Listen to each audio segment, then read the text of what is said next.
Olá a todos e todas, eu me chamo Thales, esse é o Ginecologicamente Falando, podcast do Departamento de Ginecologia e Obstetrícia da Universidade Federal de Pelotas. Hoje vamos falar de temas importantes na área da ginecologia e obstetrícia e assuntos importantes no dia a dia da saúde da mulher. Neste episódio, nós contamos com a doutora Deise Noro, que irá conversar conosco a respeito da saúde trans. A doutora Deise, ela é bióloga formada pela Universidade de Caxias do Sul, ela é mestre e doutora em educação em ciências pela URGS. Doutora Deise, bom dia, seja bem-vinda, obrigado por aceitar o convite, estamos muito gratos. Já tive a oportunidade de assistir 2 aulas da doutora Deise a respeito do assunto e são aulas assim incríveis. Ela trata de um tema de extrema importância que infelizmente é pouco abordado no meio acadêmico e ela trata esse assunto com uma importância ímpar e é muito legal, vocês vão gostar desse podcast. Bom dia, doutora Deise.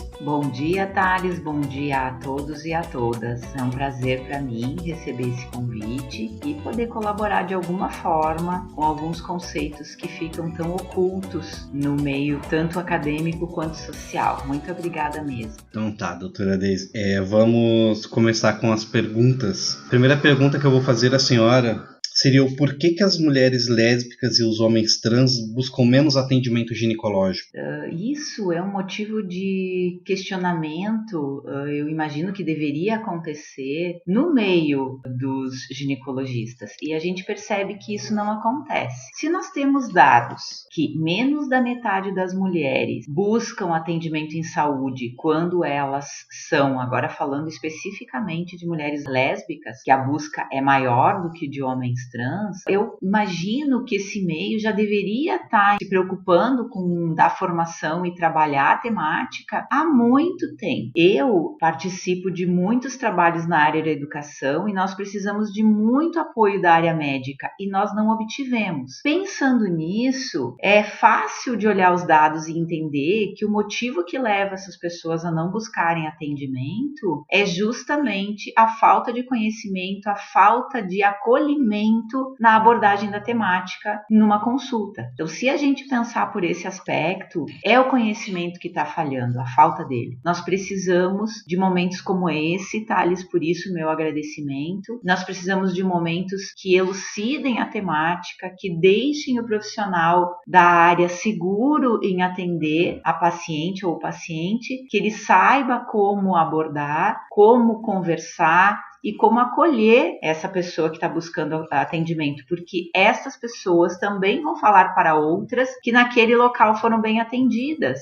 E muitas vezes a gente sabe que as mulheres, independente da sua sexualidade, já têm uma resistência a buscar o serviço de saúde e isso precisa ser disseminado. Nós precisamos que esses índices aumentem. E quando a gente tem esse indicador de que nós temos menos busca das mulheres lésbicas e dos homens trans, muito bem, vamos organizar atividades focadas em fazer a melhoria do acolhimento dessas pessoas, porque eles também precisam muito, como todas as outras pessoas, desse atendimento. Certo, doutora Deise. A senhora falou em atendimento, a senhora falou mais de 3 vezes em atendimento, e nós vemos que esse público tem uma dificuldade no atendimento ginecológico. Aí eu vou lhe fazer uma pergunta. Por que os ginecologistas evitam aprofundamento na temática, gênero e sexualidade quando atendem pacientes não heterossexuais? Do que eu tenho percebido, existe uma falta de conhecimento muito grande dos profissionais. E como a gente sabe, em geral, o profissional médico como um todo, ele é visto pela sociedade como alguém que detém um conhecimento em todas as áreas. E nós precisamos olhar para essa fragilidade acadêmica do profissional da medicina que não conseguiu chegar no entendimento disso. A formação acadêmica, ela é heteronormativa, ela é totalmente voltada para que se entenda que ser heterossexual é o normal, e isso não de forma declarada, muitas vezes também não de forma unânime. Nós temos instituições que trabalham isso de uma forma mais elucidativa, mas nós precisamos ter esse olhar crítico nesse momento. Como nós temos essa situação hoje ainda de não entendimento do uso do nome social, no caso específico aqui dos homens trans. Muitas vezes o paciente chega com o nome social no documento e a instituição faz questão de chamar pelo nome civil. Então esse desrespeito, ele só afasta o paciente do atendimento, e esse paciente precisa tanto quanto qualquer outra pessoa. Então isso nós precisamos olhar, essa formação como está acontecendo, e posterior à conclusão do nível superior, como é que está se comportando isso em especialização e também na vida profissional em congresso. Essa temática está sendo abordada, onde, quando, por quem,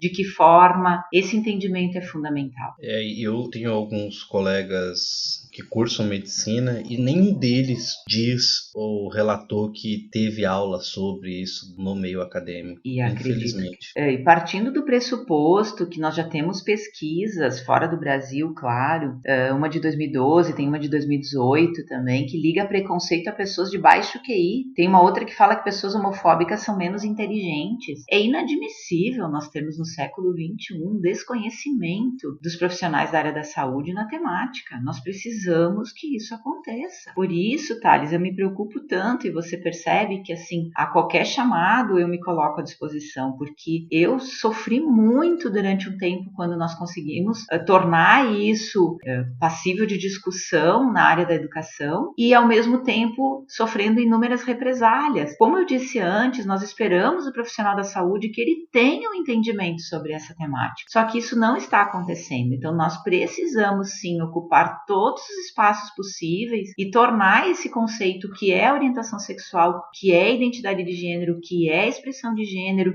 que diferença isso faz no vocabulário de um profissional que sabe como acolher. Porque eu também, outra palavra que além de atendimento eu falo muito é acolhimento, porque a pessoa que chega, independente da sua orientação sexual, da sua identidade de gênero, o que ela espera é que seja bem recebida, e ela não pode ser recebida com olhares censuradores. Isso em qualquer situação, seja uma menina jovem que tenha engravidado, isso não estou nem me referindo especificamente a mulheres lésbicas e homens trans. Em qualquer sensação a gente precisa ter isso, né? Toda pessoa que chega, ela precisa ser acolhida. E essas pessoas que sofrem tanto socialmente, quando elas conseguem chegar no atendimento de saúde, tudo que elas menos esperam é já na recepção não ser recebida pelo seu nome social. E mesmo que ela não tenha um nome social, se eu estou vendo um homem na minha frente, eu vou me reportar sempre com o artigo o e com o pronome reto ele. Então é muito fácil as pessoas dizem, mas eu não consigo. Não, é muito mais fácil. Você só está falando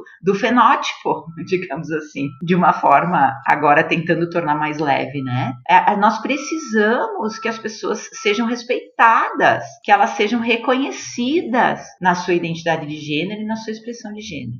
Nessa questão de respeito, ela é fundamental em todos os aspectos da saúde e da sociedade num todo, né, doutora Deise? Sem dúvida nenhuma. Falando em respeito, vou lhe perguntar como dar a devida atenção a pacientes lésbicas e homens trans. Em primeiro lugar, é muito difícil que a pessoa o profissional da saúde que não domine os conceitos básicos, não precisa ser um entendedor da área, mas precisa dominar os conceitos básicos. Eu preciso distinguir o que é orientação sexual, por exemplo, na sigla LGBTIQ+. Mas eu não consigo me reportar isso sem saber o conceito, saber o que é. Não. Nós precisamos compreender o que é básico para poder entender a situação. Nós temos ali LGB, lésbicas, gays e bissexuais, dizem respeito à orientação sexual de uma pessoa. Quando a gente vai falar do T, travestis, transexuais, transgêneros, nós estamos falando da identidade de gênero de uma pessoa. Quando nós falamos do I, intersexual, nós falamos de sexo biológico. E eu percebo, Thales, que isso que seria considerado como básico não está claro para a maioria, eu vou me atrever a falar assim, dos profissionais da área. Então, isso é necessário para se dar a devida atenção. Eu preciso saber que paciente eu tenho. Quando a pessoa se sentir à vontade na minha recepção, de bom dia, de boa tarde, de seja bem-vinda, e que a gente vai começar a conversar, essa pessoa se sente bem-vinda, ela abre a sua vida sexual para dizer como é que ela se comporta com seu parceiro ou com sua parceira, eu preciso ter essa neutralidade, esse olhar amoroso dessa pessoa que está na minha frente, para que eu possa escutar dela como é que é a vida sexual dela, para que eu possa orientar que mesmo que ela não tenha penetração de um órgão genital, que os objetos que estão sendo utilizados também precisam de higienização. Seria importante, conforme a situação, que se use preservativo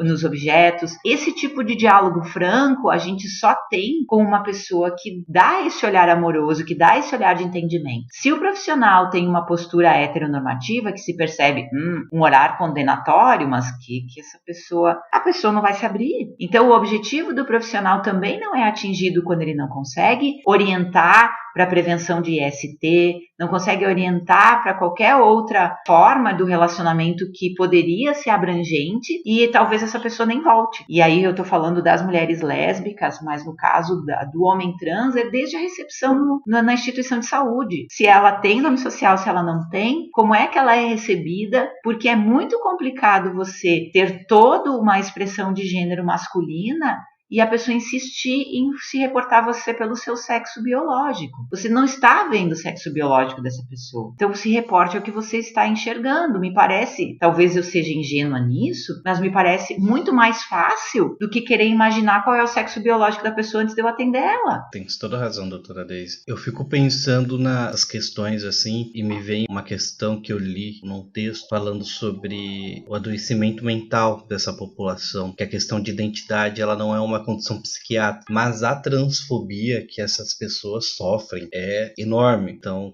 gera ali um estresse mental nessa população. Sim. Infelizmente, nós temos aí um índice altíssimo, pensando de cima para baixo, no caso de gravidade, primeiro de suicídios, pensando em transtorno de ansiedade, pensando em síndrome do pânico, em todos os agravantes que essa situação pode levar. E quando a gente entende, por exemplo, no DSM, a gente vai ter essa situação da disforia, ela vai acontecer quando a pessoa não se entende, ela não consegue aceitar a não aceitação do outro. Não é que ela não se entenda e ela não se aceite, mas muitas vezes ela não consegue lidar com a não aceitação do outro. E isso leva a alguns transtornos mais sérios. E ela também ficar nessa dúvida toda de não se entender porque não é aceita. Então, isso a gente precisa olhar. Nós precisamos que esse entendimento passe pelos profissionais da saúde de o que é, de como é. Você sabe, Thales, que durante o meu mestrado, a minha dissertação, ela era focada na educação, nos planos de educação, no porquê deu aquele tumulto todo em relação ao respeitando a orientação sexual e identidade de gênero que nós tínhamos numa proposição do Plano Nacional de Educação e depois nos planos estaduais e municipais, e que isso gerou um absurdo, porque as pessoas conseguiram desvirtuar essa discussão